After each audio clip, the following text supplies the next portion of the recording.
Well, I showed you an easy way to lay out and start to carve one of these spiral twist projects.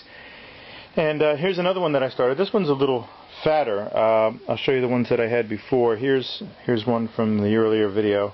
And then I thought I'd play around with the proportion and make it a little shorter and fatter this way, just to see how that would go.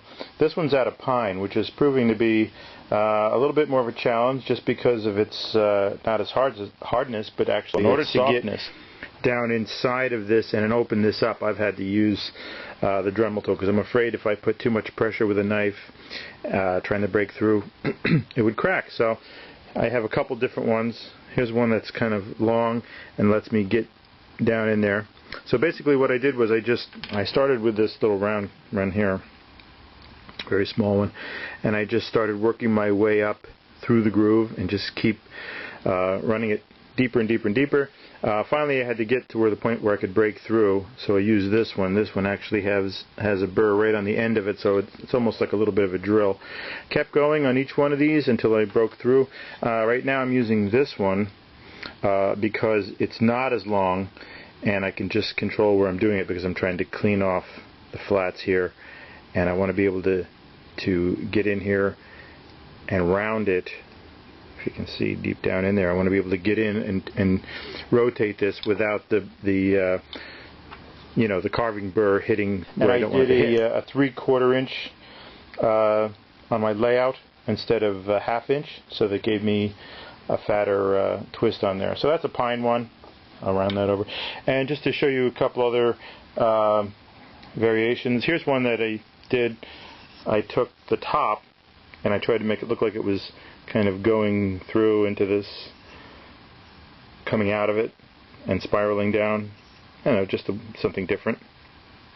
And here's another one. This is one of the ones I was working on in the earlier demo, and I decided to instead of just leaving the end like this, I continued the spiral. I actually did it by hand and continued it all the way up, and it kind of got a cool little twist at the top.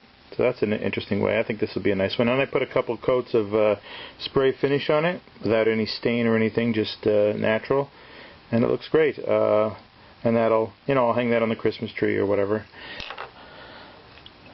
Here's one. This one I used butternut. Again, this is another kind of a fatter one, and these are thinner, and I kept them flat, as you can see, and carved in it. This was actually one of the first ones I tried, and if you look carefully, the spirals aren't really even on it. I tried to even them out by eye, but this was all drawn by eye on this one, and I didn't use, this was before I had learned this method of laying it out. But and I carved through, and I actually painted the inside, partly because at the time I was just using a knife and I couldn't really get in there. This was a couple of years old, so my carving skills weren't what they are now, and so to cover up some of that, I just painted it with some gold paint. Again, I thought that would make a nice little ornament. And here's a bigger one with more twists, so you can always add another twist. This has 2. This one has 1, 2, 3, 4,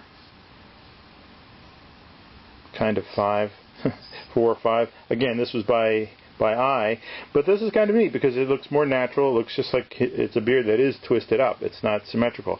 And the idea of laying this out symmetrical is really good if you want this effect and you want it nice and even. And it's also good practice to try to carve them equal and symmetrical.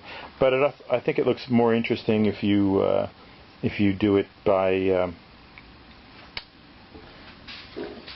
if you do it by eye and you don't necessarily worry about how perfect it is. You guys saw this one, the wizard stick. This was on my last video. Now what I did on this one was I actually, this was a piece of hardwood lumber. It wasn't a natural twig, and I since I had a square on it, I used the same method that we used on these to lay out the spiral, but I left out every other one. So in other words, instead of a 4-strand twist, okay, if you look at this one's easy to see because of the 4. There's 1, 2, 3, 4 strands twisting, and I laid it out this way, but I left out every other one. So I left out 2 and 4. I kept 1 and 3 and just carved that away, and that left this space in here. So suppose you have a round staff, because in the earlier video I showed you with a piece of stock that was squared off, and you laid out your segments of your spiral on the corners. But what if you have something that's already round? Here's a perfectly round staff, like a closet rod, but you could also do the same thing with a a walking stick. So let's assume first of all that the diameter is the same all the way down. All you have to do is take a piece of paper, a strip that is cut to the circumference. So you just overlay it, and then scribe it with a knife, the overlaid part, and you'll get a perfect cut there. Okay, and then you can take that piece, and however many spirals you want, you divide it up. So if we're going to do 4 spirals, then you could actually fold it in half, and then fold it in half again. You'd have perfect 4 divisions. So let's do that. We don't even have to know what the actual length is. We just know that we have 4 even segments. And I can mark that to make it a little easier to see.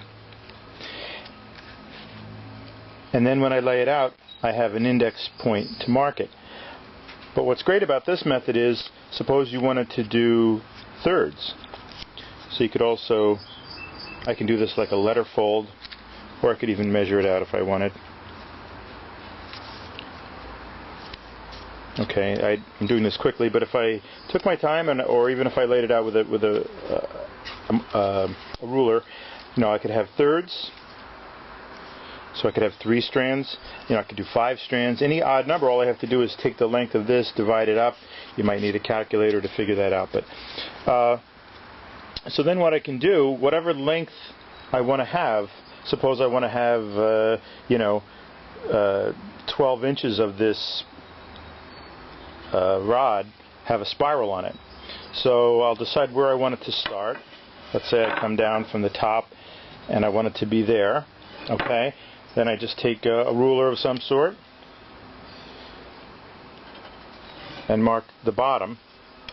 Now what I want to do is take my strip and try to get it so that I have a 90-degree angle relationship here, so that this is going around. Again, doesn't have to be perfect unless you really need it to be.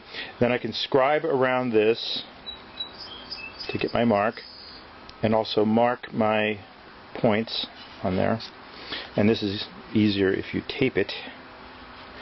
I could also do this with a piece of tape. I could just wrap a piece of tape around that I had laid out with the marks. But anyway, so now I have, you get the idea. I have a line going around, and I have 4 divisions. And we know, since I laid it out on here, that I've segmented this equally. Now, in order to get them down to the other point, I need to get a line as closely as I can on the center of this. And I'll lay out my, find my marks. I'll lay out my center one right on there. Again, keeping it, a 90-degree angle here. Again, tape it on, and then the same process. Just draw it around and making my marks. And then I simply go around to the other marks, and they will all be, equidistant. This is very tricky when it's round.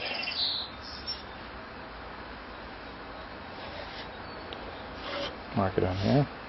So if I clamp this down a little bit, it'll be a little easier. So as you can see, I'll have marks going around the 4 sides.